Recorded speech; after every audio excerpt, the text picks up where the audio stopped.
नमस्कार, मैं हूं आपके साथ मयंक मिश्रा। आज 14 तारीख है। इस समय भारत में ब्रिक्स समिट चल रही है। ईरान के विदेश मंत्री अब्बास अराक्ची साहब भारत में मौजूद हैं और उन्होंने भारत से, दिल्ली से डोनाल्ड ट्रंप को सीधा संदेश दिया है, करारा संदेश दिया है कि अगर ईरान पर फिर से हमला हुआ तो ईरान इसका जोरदार जवाब देगा।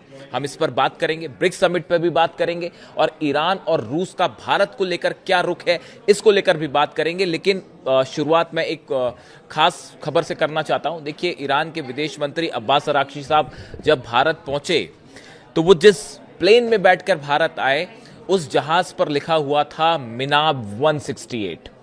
मिनाब 168 ईरान की वो शहीद बेटियों को उन्होंने याद किया है जिनकी अमेरिका और इजराइल के हमले में मौत हो गई थी।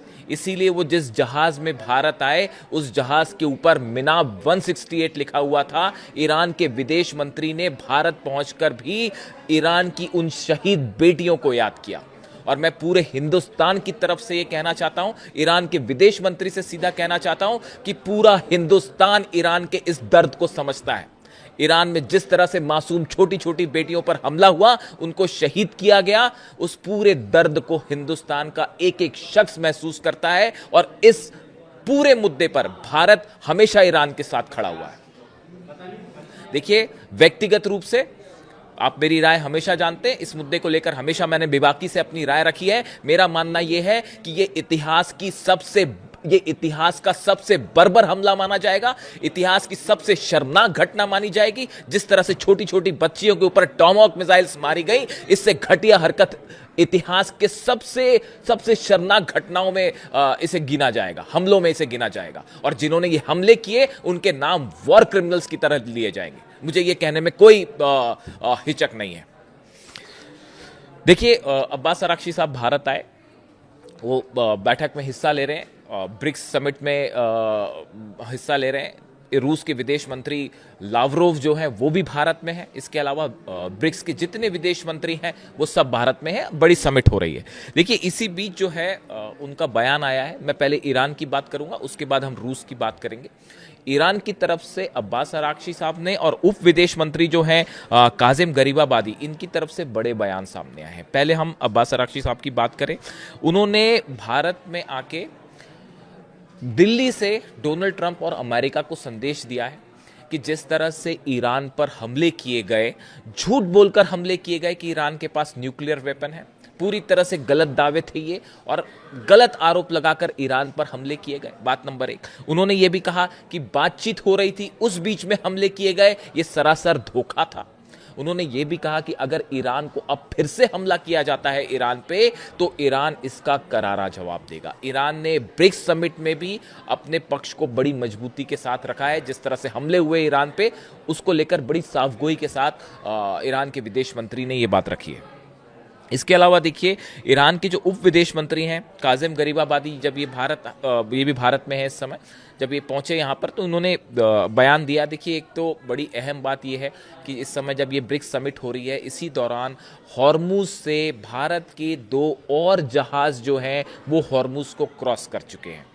ईरान ने हमेशा इस बात को कहा, एक बार फिर ईरान ने इस बात को दोहराया है कि जो काजिम गरीबाबादी हैं, उप विदेश मंत्री ईरान के, इनकी तरफ से इन्होंने कहा है कि भारतीय जहाज़ों को हॉर्मुज का इस्तेमाल करने के लिए प्राथमिकता दी जा रही है। और गौर करने वाली बात है कि ईरान ने यहाँ कई जो जहाज़ निकले हैं उनसे टोल टैक्स दिया है, लेकिन भारत से किसी तरह का टोल टैक्स नहीं लिया गया है। और ईरान ने ये वादा किया है कि यहाँ से जितने जहाज़ निकल रहे हैं उसमें भारत के जहाज़ों को निकलने में हमेशा प्राथमिकता दी जाएगी, प्रायोरिटी दी जाएगी।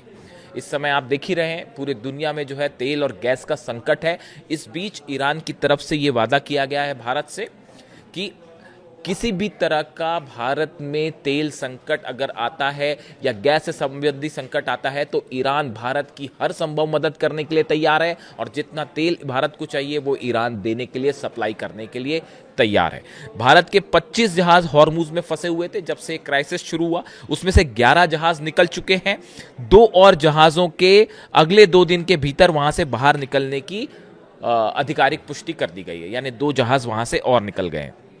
ये बयान आया है काजिम गरीबाबादी जो ईरान के उप विदेश मंत्री। इसके साथ ही उन्होंने दिल्ली में है एक बड़ी खूबसूरत बात कही। उन्होंने कहा भारत और ईरान को उन्होंने एक संस्कृति वाले दो राष्ट्र बताया।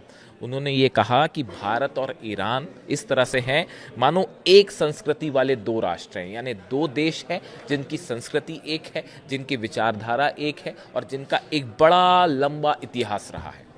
देखिए कहने का मतलब यहाँ पर यह है कि ईरान ने एक बार फिर ये आश्वासन दिया है भारत को और दिल्ली में दिया है। देखिए पिछली बार जब ईरान के विदेश मंत्री भारत आए थे उस समय भारत और पाकिस्तान के बीच जंग चल रही थी और इस वक्त जब ईरान के विदेश मंत्री जो हैं वो भारत आए हैं उस समय ईरान और अमेरिका के बीच जंग चल रही है, यानी दोनों ही उनकी यात्राएं अब्बास अरागची साहब की भारत में ऐसे हालात में हुई है जब कोई ना कोई जंग चल रही है। इन हालात में उनका भारत आना एक बड़ा स्टेप माना जा रहा है भारत और ईरान के रिलेशनशिप को लेकर, और ये भी माना जा रहा है कि कई अहम मुद्दों पर चर्चा होगी, न सिर्फ हॉर्मूज पे बल्कि चाबहार पोर्ट पर कि कैसे भारत और ईरान के बीच चाबहार को लेकर जो है वो व्यापार आगे बढ़ाया जा सकता है और कैसे बिना किसी तीसरे देश के हस्तक्षेप के बिना इस व्यापार को आगे बढ़ाया जा सकता है। देखिए इसी बीच अहम खबर यह भी है कि प्रधानमंत्री मोदी से ईरान के विदेश मंत्री अब्बास अरागची ने मुलाकात की है। देखिए जितने विदेश मंत्री आए हैं ब्रिक्स समिट के तहत अलग अलग देशों के, उन सबके साथ पीएम मोदी की एक मुलाकात होती है, एक ग्रुप फोटो भी लिया गया। लेकिन ईरान के विदेश मंत्री, जो सूत्रों के हवाले से खबर है कि ईरान के विदेश मंत्री अब्बास अरागची साहब के साथ प्राइम मिनिस्टर नरेंद्र मोदी की एक अलग से मीटिंग की गई है और बताया जाता है कि इसमें हॉर्मुज समेत कई अहम मुद्दों पर चर्चा हुई, ऐसी सूत्रों के हवाले से खबर है। अब इसके बारे में डिटेल्स कुछ वक्त में सामने आएंगे कि पीएम मोदी से अब्बास अरागची साहब की क्या बात हुई है। अच्छा, ये एक और गौर करने वाली बात यह है कि ये अब्बास अरागची साहब ऐसे समय में भारत में हैं जब डोनाल्ड ट्रंप जो है जिनपिंग से मिल रहे हैं, वहां उनकी मुलाकातों का दौर जारी है और तमाम तरह की बातें हो रही है कि हॉर्मुज को लेकर एक बड़ी डील करने की कोशिश में है। डोनाल्ड ट्रंप किसी तरह से चीन को इस बात के लिए राजी कराना चाहते हैं कि वो ईरान पर दबाव डाले या ईरान से बातचीत करे और हॉर्मुज खुलवाए और यूरेनियम को लेकर डील करवाए। इस तरह की तमाम बातें जो है डोनाल्ड ट्रंप अपने काफी सारे सीईओज को लेकर वहां मौजूद है और कई तरह की वहां पर डील्स की खबरें आ रही है, जिसमें थोड़ा सा इंतजार करना होगा। चीन का रुख भी देखना होगा कि डोनाल्ड ट्रंप से मुलाकात के बाद चीन हॉर्मुज को लेकर क्या कहता है, चीन की ईरान से क्या बात होती है। अब्बास अरागची जैसे ही 2 दिन के लिए भारत में है वो वापस जाएंगे, उसके बाद जो पहली चीज यही होने वाली है कि चाइना और ईरान के बीच बड़ी चर्चा होने वाली है कि डोनाल्ड ट्रंप की विजिट के बाद क्या रुख होता है ईरान का। यह तय करेगा कि हॉर्मुज का संकट अब जंग की तरफ जाएगा या किसी तरह की बातचीत की तरफ आगे बढ़ेगा, इस पर नजर रहेगी। लेकिन इसी बीच देखिए रूस के जो विदेश मंत्री हैं लावरोव, ये भी भारत में हैं और इन्होंने 2-3 बड़े अहम बयान दिए हैं जो भारत के रेफरेंस में दिए हैं। उन्होंने कहा है, भारत रूस के रिश्तों पर बात करते हुए रूस के विदेश मंत्री लावरोव ने कहा, हिंदी रूसी भाई भाई सिर्फ कोई राजनीतिक नारा नहीं है बल्कि यह दोनों देशों की संस्कृति का हिस्सा बन चुका है। देखिए अहम बयान आया है रूस के विदेश मंत्री की तरफ से, जिन्होंने कहा है कि देखिए हिंदी रूसी भाई भाई जो नारा लगता है ये सिर्फ नारा नहीं है, ये दोनों देशों की संस्कृति का हिस्सा बन चुका है। लावरोव ने यह भी कहा कि कुछ ताकतें रूस भारत के रिश्तों को कमजोर करने की कोशिश कर रही हैं और बंद ढांचे बनाकर अपने नियम थोपना चाहती हैं, लेकिन उनकी कोशिशें लगातार नाकाम हो रही हैं। देखिए ये इशारा अमेरिका की तरफ है, जो उन्होंने लावरोव का रूस का ये कहना है कि जिस तरह से अमेरिका ये लगातार दबाव बनाता है कि भारत रूस का तेल ना खरीदे, उसको लेकर ये रूस के विदेश मंत्री ने निशाना साधा है और उन्होंने कहा है कि भारत रूस के रिश्तों को कमजोर करने की कई देश ऐसी कोशिश कर रहे हैं लेकिन इसमें वो कभी कामयाब नहीं हो पाएंगे। उन्होंने कहा, हम सब देख रहे हैं और हमारे भारतीय दोस्त भी देख रहे हैं, यही बात हमारी दोस्ती को और ज्यादा कीमती बनाती है।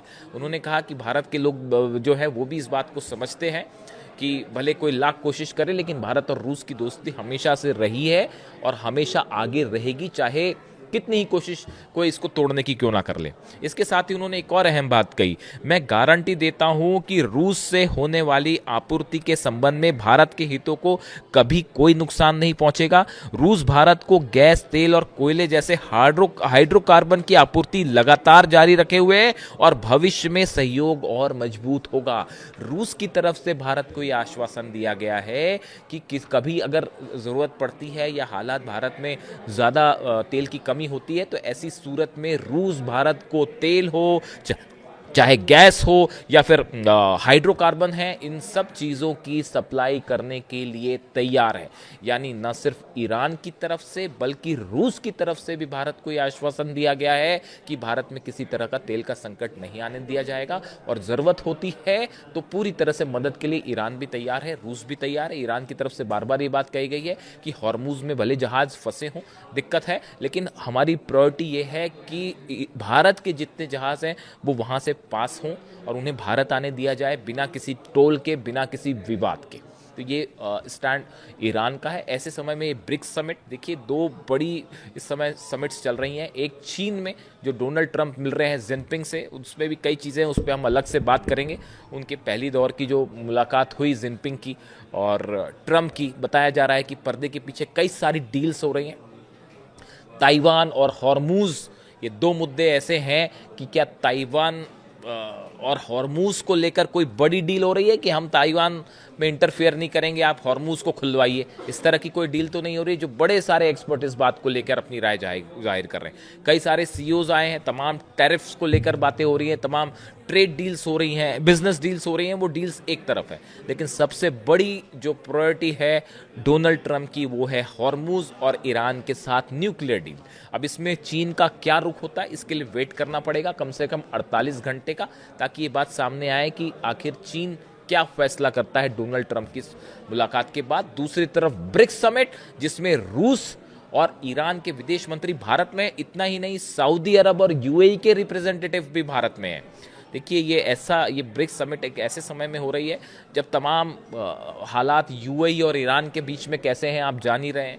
अभी नई खबर जो आई है कि सऊदी भी जो है उसके भी जेट्स शामिल थे ईरान पर हमले के। तो एक खासा तनाव का माहौल है पूरे मिडिल ईस्ट में, पूरे वेस्ट एशिया में। इन हालात में भारत में ब्रिक्स समिट बेहद अहम हो जाती है इस पूरे इलाके को लेकर। और ईरान की तरफ से भी ये बयान आना कि भारत हमेशा से इस बात को कहता रहा है कि शांति से बात हो, बातचीत से हल किया जाए, उसका ईरान पूरी तरह से समर्थन करता है। यानी दो समिट, एक चीन में हो रही है, एक भारत में हो रही है, और सबकी नज़र है कि ईरान को लेकर क्या फैसला होता है। जो भी अपडेट होगा आप तक पहुँचाएंगे। Thank you so much.